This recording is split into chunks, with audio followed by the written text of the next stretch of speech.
So today we're going to talk about performance quality standards within sports turf. So this is the PQS in short. So what are performance quality standards? Well, they provide a minimum recommendation for the quality, the standard that should be set for the maintenance and construction of pitches. Specifically, the minimum standards recommended for grass and artificial pitches, and these can be located anywhere from the local park, recreation ground used by grassroots groups, right through to the standard playing at elite level. The parameters will just be adjusted, and the expectations also will be different to those at grassroots level. So how are the performance quality standards graded? Now they're divided into different groups: high, standard and basic, to reflect the surface that has been tested. And then this provides us with a benchmarking system which can be used to specify the quality of which a facility must be constructed and the levels to which it should perform when in service. So basically, in short, how it should play once it's finished and it's constructed and it's had its growing periods, and how it should be constructed to reach those goals. How are performance quality standards useful? So these are put in place to help a turf manager decide how to make the best use of their resources.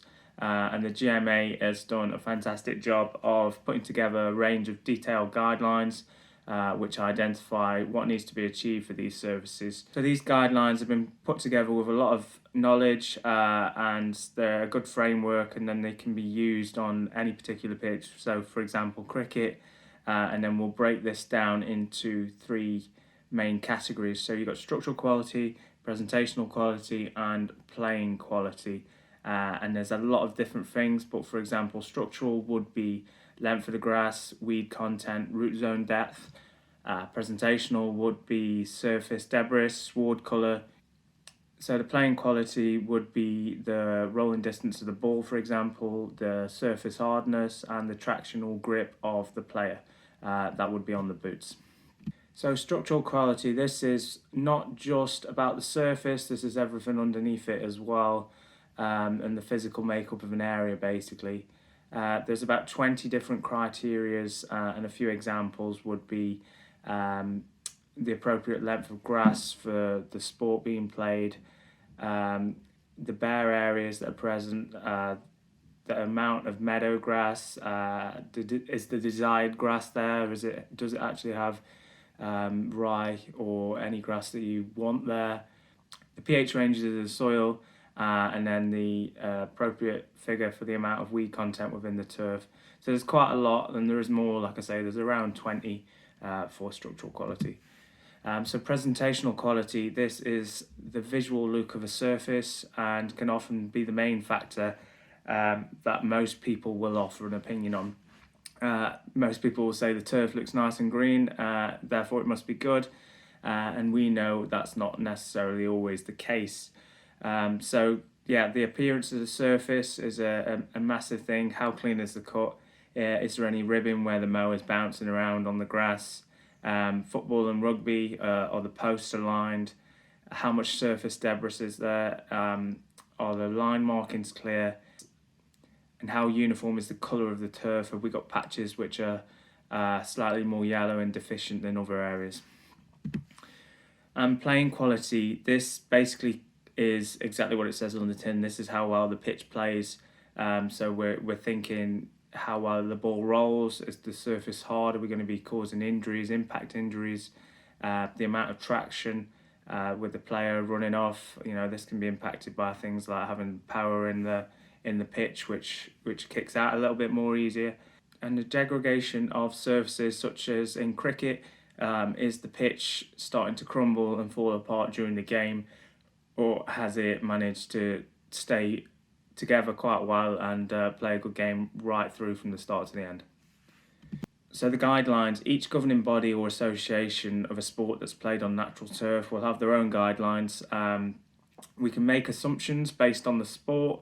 For example, cricket, it's in golf, it's going to be much shorter turf, particularly on your wickets and greens, to get the ball to roll as far as possible.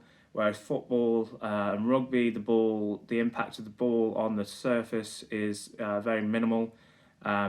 So typically there'll be a little bit longer grass to sort of protect the plant, and it's usually more of a heavy sport as well, and it's going to kick out and cause a lot more damage to the grass. So I think grass height, ground cover, presence of weeds, thatch depth, rate of watering. There's a lot more as well, like pitch gradients, pitch orientations, and soil facility, just for example. So there's a lot of different factors, and sports turf certainly has its fair share of things to take into consideration when grading a surface. There's many things, all the way from budget and machinery, all the way to training, pests and diseases. There's so much, there's a lot we could put into this, which we don't have time for today. But the majority will have some form of impact on the pitch in some way. So as you can see here, we've got a little table which I put together as quite useful. So we've got the criteria and those performance qualities and the presentational and the structural qualities, sorry. And then we've got bowls, cricket and football. So you can look through there and sort of see, root depth, grass length, appearance, sward colour, ball speed, ball bounce, hardness, ball and ball roll, and it'll just give you some guidelines for those minimum and maximum standards. Some of these things can be quite difficult to find online, but they are there. You just might have to dig them out within the governing bodies of the sports, but the information is out there. So that's all. Thanks for watching, guys. Please like, comment and subscribe, and if you'd like some more of these educational videos, please let us know in the comments section below.